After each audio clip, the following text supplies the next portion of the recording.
Assalamualaikum warahmatullahi wabarakatuh, Sobat Kicau Mania dimanapun Anda berada. Sebelum menyimak video ini, saya sarankan untuk memahami isi dari video ini dan tonton sampai habis, agar tidak ada istilah perbandingan dalam settingan yang saya bahas kali ini. Banyak pertanyaan kepada saya tentang lebih efektif mana menggunakan settingan H- atau menggunakan settingan harian. Kalau menurut saya sebenarnya tujuannya sama, tapi cuma caranya aja yang berbeda. Sama-sama agar birahi dan emosi pada si murai batu ke titik yang pas, agar si murai batu bisa kerja dengan maksimal saat dilombakan. Yang penting kita harus tahu tujuan dan pemahamannya. Jika kita menggunakan settingan H- di mana pada hariannya ekstra puding diberikan standar agar meredam birahi dan emosi, tapi ketika menjelang lomba ekstra puding dinaikkan. Ada yang penambahannya 50% dari takaran biasanya, ada yang diberikan 2 kali lipat dari takaran biasanya. Kenapa pada saat menjelang lomba atau H- ekstra puding kita naikkan? Karena tujuannya untuk menaikkan birahi dan emosi. Jadi pas pada saat hari H dan ketika murai kita lombakan, birahi dan emosi menjadi naik, sehingga murai batu kerja dengan maksimal. Settingan seperti ini memang enak jika kita lagi pas ketemu dengan karakter murai batu yang cocok di setting seperti ini. Tetapi jika kita pas lagi ketemu murai batu yang sedang birahinya drop, apakah dalam 3 hari persiapan lomba itu H-3, H-2, dan H-1 bisa spontan langsung menuju birahi dan emosi pada si murai batu tersebut? Memang bisa juga. Ada yang langsung dapat sampai ke titik birahi dan emosi, tetapi ada juga yang tidak, karena birahi si murai batu tersebut masih terlalu drop. Dan dengan 3 hari persiapan lomba tersebut, kita belum sampai untuk mengejar birahi dan emosi dari si murai batu itu. Bagaimana juga dengan kondisi murai batu yang sedang tidak fit, sedangkan hariannya kita dropkan. Cuma dengan 3 hari itu kita naikkan ekstra pudingnya. Tinggal Sobat Kicau Mania yang menyingkapinya. Lalu bagaimana dengan murai batu yang paikternya tinggi?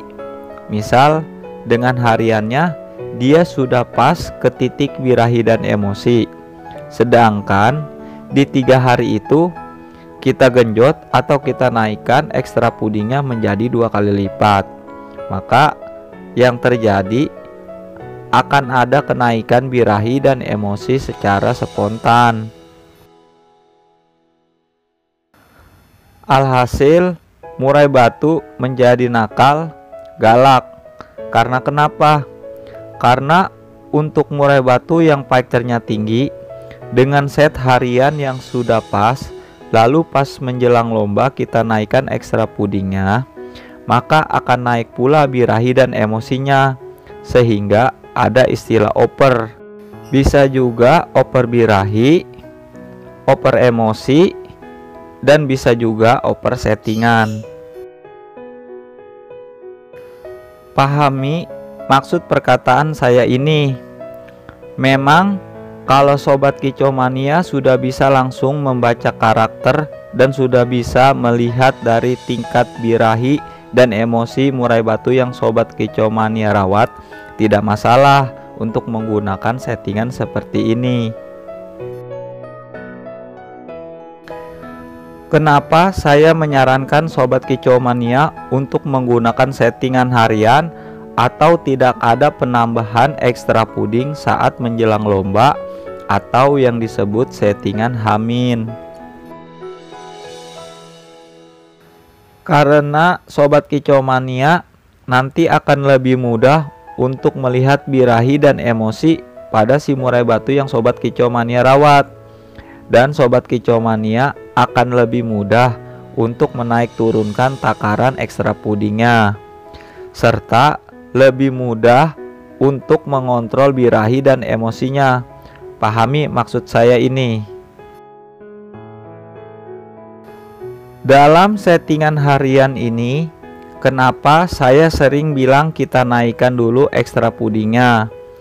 Maksud dan tujuan saya agar kondisi si murai batu menjadi fit dulu, agar yang birahinya drop menjadi ke titik yang pas, dan juga untuk menaikkan birahi dan emosi ke titik yang kita inginkan setelah kita memberikan takaran ekstra puding pada hariannya. Saya akan berikan contoh. Misal kita berikan jangkrik 10 pagi dan 10 sore. Dalam proses ini murai batu akan menjadi lebih fit. Sebut saja murai batu menjadi gacor. Nah, setelah gacor bisa kita bawa ke lapangan dengan takaran jangkrik 10 tadi. Jangan ada penambahan dulu. Kenapa tidak kita tambahin? Karena kita belum tahu hasilnya seperti apa. Nanti hasilnya akan ketahuan setelah lomba. Nah, jika murai batu galak dengan settingan 10-10 tadi, ya kita tinggal menurunkannya secara bertahap dari 10-10 ke 7-7. Kenapa kok bisa galak, Om? Karena memang tujuan kita untuk membuat murai batu menjadi fit dulu. Karena ekstra puding yang kita berikan terpenuhi, maka birahi dan emosi pada si murai batu itu akan menjadi naik. Tapi jika dengan takaran jangkrik 10 pagi dan 10 sore murai batu sudah enak dan mau kerja, maka pertahankan dulu walaupun kita belum mendapat juara. Karena kenapa? Karena mungkin kondisi murai batu belum terlalu fit. Mungkin birahi dan emosinya juga belum mencapai level yang pas. Settingan seperti ini memang mempunyai kelebihan buat Sobat Kicau Mania yang sering lomba seminggu 2 kali. Karena memang ada karakter murai batu yang harus dilombakan dalam seminggu 2 kali itu lebih enak. Semua kembali lagi ke karakternya. Karena dengan takaran ekstra puding harian yang kita berikan, pas hari H kita tinggal berangkat tanpa memikirkan dari H-3 sebelum lomba. Dengan takaran ekstra puding harian, kita tinggal membawa murai batu ke lapangan. Coba kita perhatikan, jika murai batu main dalam waktu seminggu 2 kali, apakah mungkin seminggu dibagi menjadi 2? Sedangkan 3 hari sebelum lomba murai batu kita naikkan ekstra pudingnya, atau yang disebut dengan menggunakan H-. Ingat, bukan seminggu sekali ya, tapi buat yang seminggu bermain 2 kali. Jangan gagal paham. Tinggal Sobat Kicau Mania yang menyikapinya. Enakan dengan set seperti apa? Karena setiap murai batu memiliki karakter dan tingkat birahi yang berbeda-beda. Jadi jangan sampai salah memahaminya.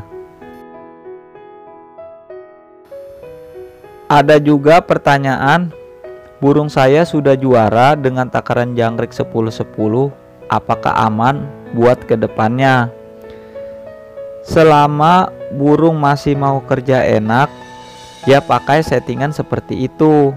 Tapi Jika murai batu mulai mengalami perubahan, maka inilah tugas si perawat untuk mengamatinya. Karena kita sebagai si perawat harus terus mengamati setiap perubahan pada murai batu yang kita rawat. Nanti di video berikutnya akan saya bahas apakah settingan murai batu bisa berubah. Oke, Sobat Kicau Mania, mungkin ini saja pembahasan yang bisa saya sampaikan. Semoga video ini bermanfaat bagi kita semua. Setiap perawat burung mempunyai trik dan caranya masing-masing untuk menjadikan burungnya berprestasi. Selamat mencoba dan selamat mencetak burung juara. Wassalamualaikum warahmatullahi wabarakatuh.